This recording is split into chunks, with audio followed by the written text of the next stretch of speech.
देखिए, बहुत ही इंपॉर्टेंट बात आप लोगों से आज करनी है। बीपीएससी जैसे एग्जाम में जानते हैं कि कितना हार्ड लेवल से क्वेश्चन पूछा गया था, और मैं बार बार आप लोगों से एक बात कह रहा था, आप लोग ईमानदारी से पढ़िए। 9, 10th, 11, 12th ये एक बेसिक चीज है, तो आप कंपटीशन में ज्यादा छलांग नहीं मार पाएंगे। हम बार बार ये कह रहे थे कि ध्यान से पढ़िए, ध्यान से पढ़िए। देखिए, फिजिक्स, केमिस्ट्री, बायोलॉजी से 10th लेवल का सवाल ही था, थोड़ा घुमा के था, मॉडरेट क्वेश्चन उसको कह सकते, घुमा करके। सब आदमी जवाब नहीं दे सकता है। कुछ क्वेश्चन ऐसा था साइंस में जिसका आंसर आप लोगों को सीधा कहते तो पता होता, लेकिन वही चीज को घुमा के कह दिया है जो एक सामान्य आदमी उस चीज को सोच नहीं सकता है। ये मॉडरेट क्वेश्चन इसको कहा जाता है। लेकिन कुछ कुछ क्वेश्चन है कि जिसको आप लोग को हम पढ़ाए थे, इसलिए हम ये इस YouTube के माध्यम से दिखाना चाहते हैं कि कुछ क्वेश्चन आप लोग से इतना कठिन बीपीएससी का एग्जाम हुआ था, उनमें भी आप लोग जरूर निश्चित रूप से 7-8 क्वेश्चन, 10 क्वेश्चन लगभग बता सकते थे, जो आप लोगों के साथ हम शेयर करने जा रहे हैं। देखिए, इसमें क्वेश्चन दिया हुआ है, जो क्वेश्चन बनने वाला है वो बता रहे हैं साइंस में, और बहुत ऐसा क्वेश्चन होगा साइंस का जो नहीं बनेगा, वो हम चर्चा नहीं करेंगे। जो आप लोगों को बन सकता है, जो हमने आपको पढ़ाया है, इतना गरज करके, इतना मेहनत करके जो बताया गया है, वो उस क्वेश्चन को हम आप लोगों के सामने शेयर करने जा रहे हैं। ध्यान से सुनिएगा, और हो सके तो निश्चित रूप से अपने साथी को भी इस चैनल के लिए सब्सक्राइब करने के लिए प्रेरित कीजिएगा, ताकि अब यहां से जो हम पढ़ाएंगे, अब हमारा बीपीएससी का एग्जाम हो गया है, हमारा माइंड पूरा फ्री हो गया है। यहां से हमारा सिर्फ और सिर्फ रणनीति होगा कि बिहार बोर्ड जो आने वाली है मैट्रिक और इंटर की एग्जाम, किस तरह से आप लोग उसका फतह कीजिएगा, किस तरह से उनका रणनीति बनाकर उनको हम उनके सभी समस्या को समाधान करेंगे, उन पर फोकस होगा। इसलिए आप लोग है ना, इस चैनल को कम से कम 1 विद्यार्थी शेयर कर दीजिएगा इस चैनल के लिए, उसको सब्सक्राइब किया जाए, और खूब मेहनत करेंगे, जी तोड़ मेहनत करेंगे अब हम, क्योंकि हमको अब पता चल गया है कि क्वेश्चन निश्चित रूप से 9, 10th, 11, 12th से भी मैच करता है। और आप लोगों को पढ़ाते पढ़ाते हमको भी फायदा हुआ। हमने कहीं किसी ऑनलाइन से कोचिंग नहीं लिया था, और ना ही ऑफलाइन में हम कहीं पर जाके पढ़े थे। सेल्फ स्टडी भी करने के लिए हमारे पास पर्याप्त समय नहीं था, लेकिन उनके बावजूद भी आप लोगों को पढ़ाते पढ़ाते हमको बहुत फायदा हुआ इस बीपीएससी एग्जाम में। हम अभी वैसे बता भी नहीं सकते हैं, जब एग्जाम का रिजल्ट आएगा तो हम पूरा बताएंगे कि क्या है नया, अभी हम नहीं बता सकते हैं। फिलहाल आप लोगों के साथ हम शेयर करने जा रहे क्वेश्चन। देखिएगा, साइंस का ये क्वेश्चन है। क्वेश्चन दिया हुआ है, निम्नलिखित में किसका पीएच 7 से अधिक होता है। आपको पीएच मान हम पढ़ा दिए होंगे, और इसमें ऑप्शन दिया सिरका। आप जानते हैं ना, अम्ल जो भी होगा उसका पीएच मान 7 से कम होगा, और यह सिरका दिया तो सिरका में एसिटिक अम्ल होता है, इसलिए ये ऑप्शन तो छटा गया, क्योंकि 7 से अधिक पूछ रहा है तो सिरका तो होगा नहीं। गैस्ट्रिक जूस, ये भी गैस्ट्रिक जूस जब भी होगा तो ये भी अम्लीय होता है, इसलिए ये भी नहीं होगा। सी नंबर में रक्त प्लाज्मा। देखिए आपको हम खाली रक्त लिखाएंगे, ब्लड का पीएच मान 7.4 बताए थे, याद है। लेकिन यहां थोड़ा सा विद्यार्थी के लिए सस्पिशन पैदा कैसे कर दिया, रक्त प्लाज्मा जोड़ करके। लेकिन हम लोगों को घबराना नहीं है, 7.4 प्लाज्मा, रक्त प्लाज्मा, निश्चित रूप से यही आंसर होता। ये देखिए, ये क्वेश्चन दिया हुआ है, ऐसा नहीं हम कर रहे, आप लोग देख सकते हैं। 58 नंबर का ये क्वेश्चन पूछा हुआ है, और उसी क्वेश्चन पर हम जिक्र करते हैं अभी, जो क्वेश्चन आपसे बन सकता था, जिस क्वेश्चन को हमने पढ़ाया है, इस क्वेश्चन पर हम बात कर रहे हैं।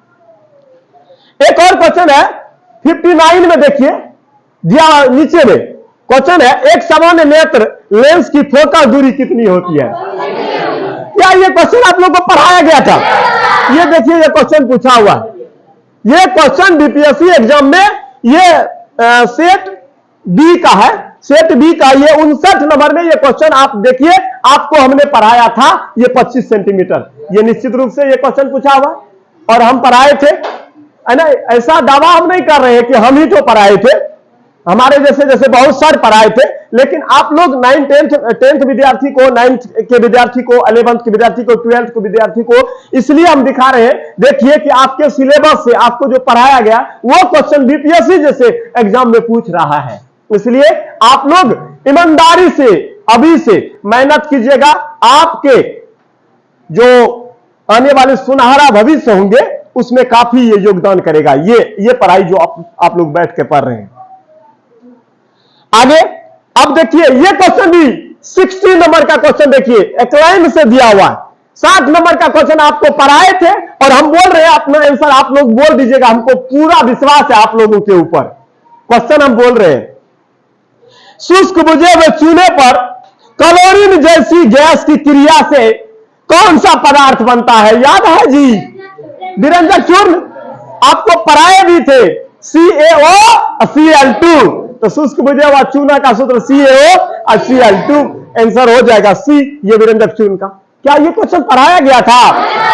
और अब देखिए बहुत अच्छा बात है कि आप लोग पढ़े हैं और वो क्वेश्चन बीपीएससी जैसे परीक्षा में पूछा जा रहा है, ये साधारण बात नहीं है। आप इतने बड़े एग्जाम में आप इतने क्वेश्चन का जवाब दे रहे हैं तो निश्चित रूप से आप लोग अच्छा मेहनत करते हैं, हम लोग बहुत खुश हैं आप लोगों से। और जितोड़ मेहनत कीजिए और दिखाइए कि हम 9th 10th में रह करके हम कॉम्पिटिटिव एग्जाम का क्वेश्चन हम सॉल्व कर सकते हैं और आगे भी करना है। 11th 12th को भी मजबूती पक्ष के साथ तैयारी करना है और इस तैयारी के बाद आपको कंपटीशन में ज्यादा पढ़ने का जरूरत नहीं पड़ेगा। आपको बता देते हैं कंपटीशन में 12th तक मैथ पढ़िए, हम सबको सलाह देते हैं और दीजिए 12th तक आप मैथ रखिए और मैथ पढ़िए,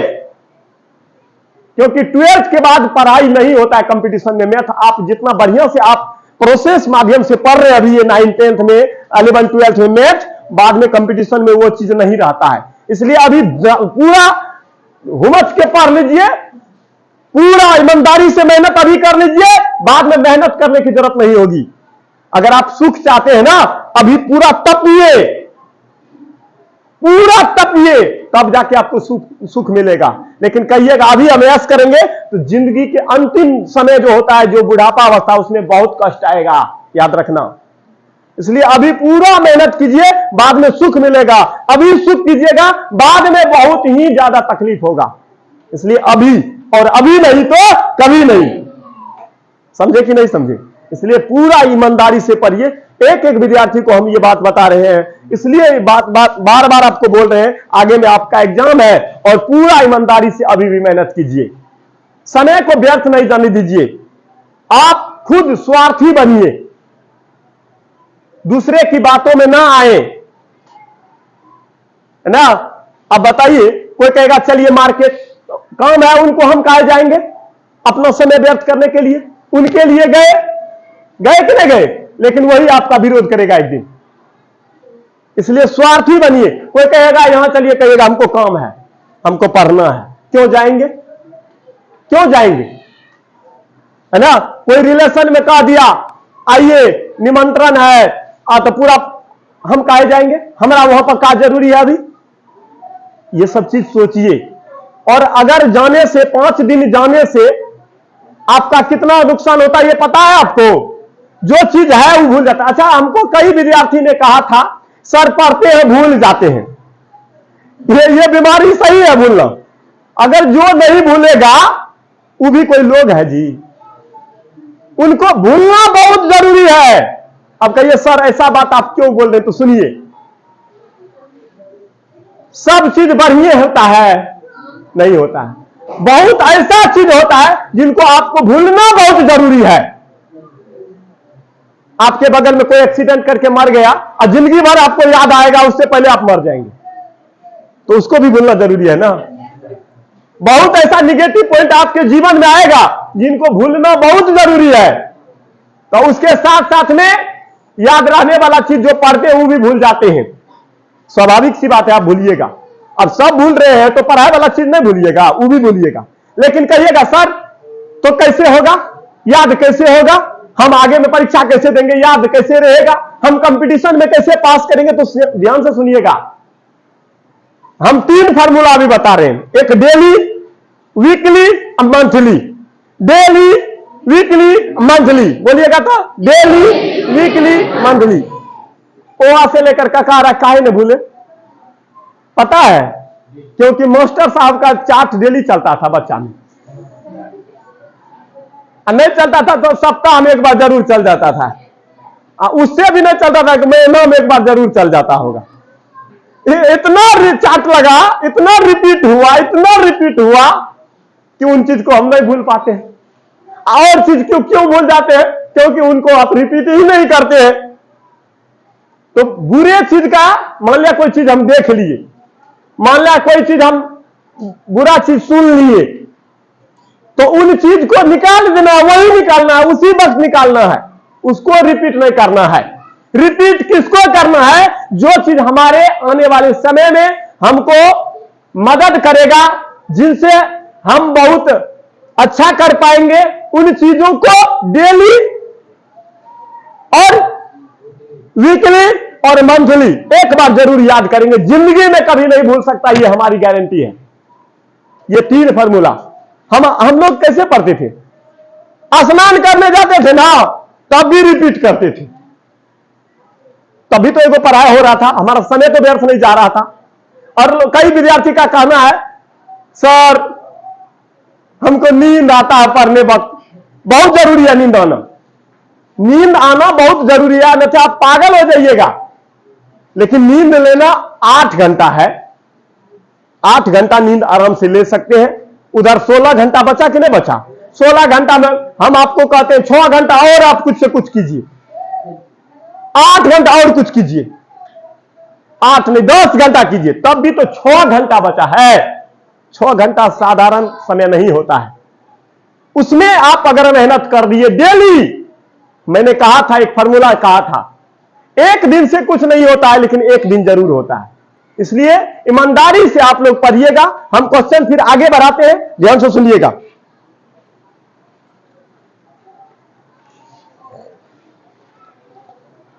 एक लाइन से हम बोल रहे हैं, देखिए 61 में क्या क्वेश्चन है, सभी विद्यार्थी जवाब दीजिएगा। निश्चित रूप से हमें उम्मीद है आप लोगों से। माता पिता से संतति में लक्षणों के पहुंचने की प्रक्रिया को क्या कहते हैं? देखिए कितना आसान क्वेश्चन दिया है, हम बार बार कह रहे थे। ऑप्शन दिया हुआ जीन, रूपांतरण, आनुवंशिकता, और ऑप्शन पढ़ने दीजिएगा कि नहीं। इनमें से एक से अधिक, इनमें से कोई नहीं। आंसर बताइए क्या कौन होगा? क्या कई बार हम ये बात बताए थे? ये क्वेश्चन आपसे बनता, समझ में आ रहा है? आगे ओम का नियम बढ़ाए थे, ओम का नियम में बताइएगा, ओम का नियम आपको हम बताए होंगे, V बराबर I गुना R पर आएंगे, ठीक है? V बराबर, तो इसमें पूछा जाएगा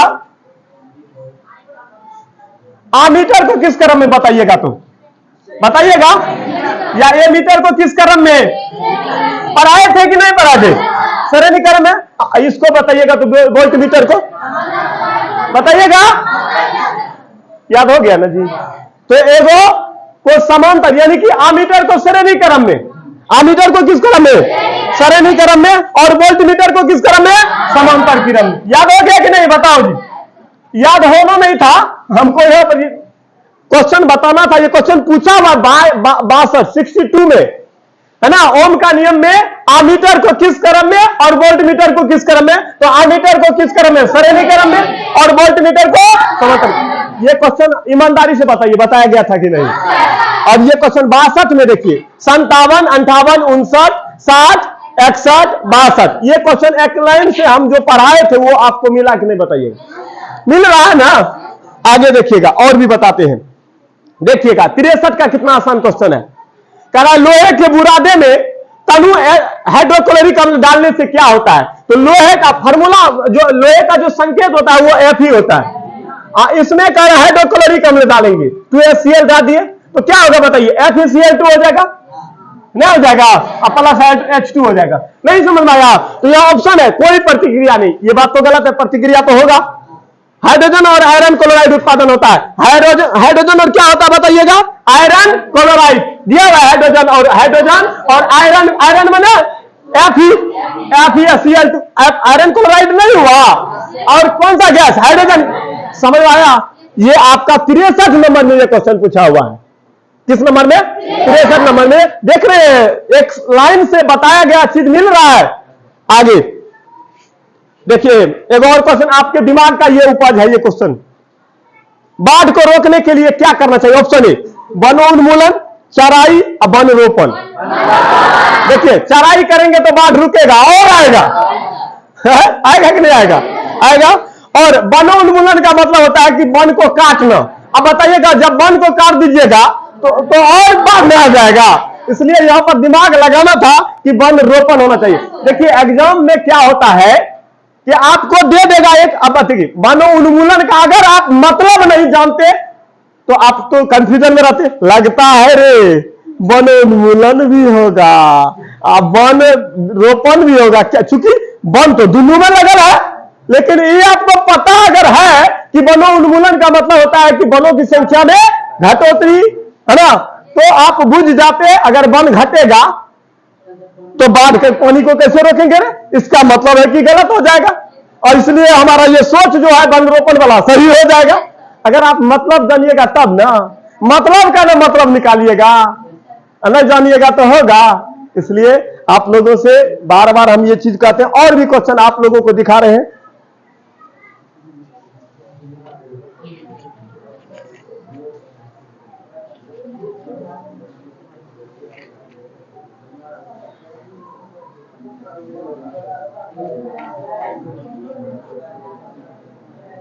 आइए, आप लोगों से हम भेंट कर रहे हैं। देखिए, ये क्वेश्चन 86 नंबर में ये क्वेश्चन है, ध्यान से सुनिएगा और बहुत इंपॉर्टेंट क्वेश्चन है। निम्नलिखित में से किसकी खेती जायद के मौसम में होती है? आपको शायद पता होगा कि जायद का मौसम जो होता है गेहूं काटने के बाद, गेहूं काटने यानी कि मार्च अप्रैल के बाद, यानी कि जायद का फसल 1-1.5 महीने का बहुत कम समय के लिए जो फसल लगाया जाता है उस फसल को जायद फसल कहा जाता है। और जायद फसल के अंतर्गत पूछ रहा है कौन कौन सी आएगा, तो ध्यान से सुनिएगा।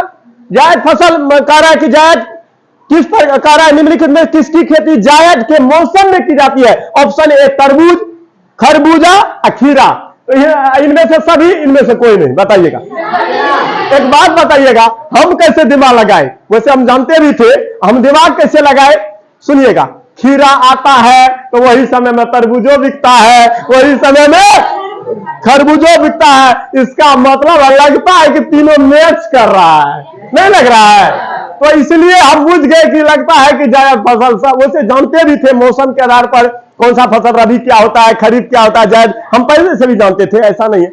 लेकिन हम दिमाग भी लगाए तो हमारा खटाखट लग गया। समझ में आ रहा है कि बाबू ने देखने मिल रहा है कि नहीं? ऐसा है कि आप लोगों से ये क्वेश्चन नहीं बनता। लेकिन आप कहिएगा सब बना देते, ये संभव थोड़े था। 10, 12, 15 क्वेश्चन हो सकता था साइंस से जो हम पढ़ाए थे। हे देखो बाबू रे, आकार और माप में समानता के आधार पर किस ग्रह को पृथ्वी का जुड़वा ग्रह कहा जाता है? बताइए। ये क्वेश्चन बताया गया था आपको सोशल एंड वेलफेयर एजुकेशन, जो एक संघ है जिनके अध्यक्ष हमारे प्रिंसिपल राजदीप सर हैं, जानते होंगे। तो निश्चित रूप से अपने सभी विद्यार्थियों को वो फॉर्म फिलअप करवाते हैं। उस विद्यार्थी को पता नहीं रहता है कि ये क्यों भरवाया गया है। उन गार्जियन को भी बहुत को पता नहीं रहता, बहुत को पता भी रहता है। जो पढ़े लिखे गार्जियन होंगे वो निश्चित रूप से अपने बेटे और बेटियों को इस फॉर्म को भरने के लिए निश्चित रूप से प्रेरित करेंगे और इससे बहुत फायदा होगा। ये फायदा आप लोगों को जो पढ़े होंगे उनको कुछ कुछ झलक रहा होगा। इसलिए जो भी विद्यार्थी हैं इच्छुक नहीं समझिएगा कि इच्छुक, अनिवार्य समझिए कि सबको भरना है और सबको पढ़ना है। भर करके क्या करना? पढ़ना है। ऐसा नहीं फॉर्म भर दिया है, कोई मतलब नहीं है, क्या होता है, हमको प्राइज नहीं मिलेगा। बाबू प्राइज के लिए मत पढ़ो, प्राइज के लिए मत पढ़ो। एक दिन जिस दिन सफलता मिलती है, पूरा विश्व अगर भ्रमण कीजिएगा ना, तो आपके बारे में अगर कोई जान जाएगा तो वह आपको निश्चित रूप से सम्मान देगा, वही प्राइज है आपका। आप अच्छे काम करते हैं, आपको सब जगह प्राइज मिलेगा। आगे बढ़ते हैं।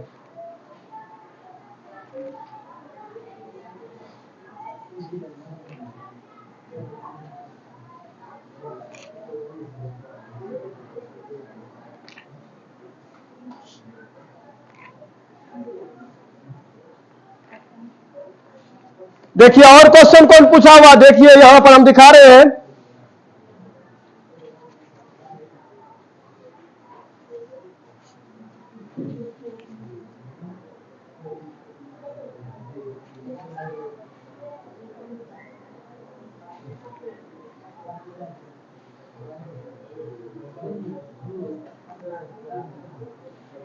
आप बताइएगा इमली में कौन सा अम्ल पाया जाता है?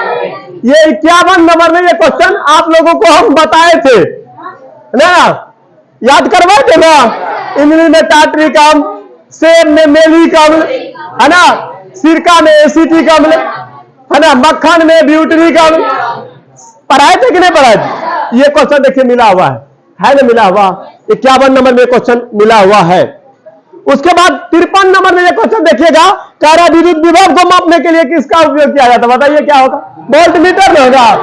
विभव और विभवांतर क्या होगा? नहीं होगा।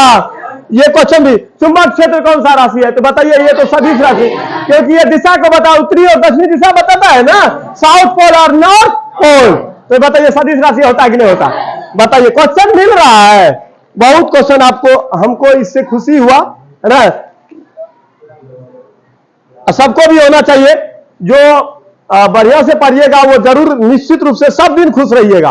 और सारा क्वेश्चन का बात हम अगला दिन करेंगे। साइंस में इतना क्वेश्चन था जिनको आप लोग भी बना सकते थे, और साइंस में और भी क्वेश्चन था जिनको आप नहीं भी बना सकते थे, इसलिए उनका चर्चा हम नहीं किए हैं, समझे ना। इसलिए गुस्सा आना सबको जरूरी है, लेकिन गुस्सा में अपने ज्ञान को खोना यह जरूरी नहीं है। गुस्सा में आप आपा खो देते हैं।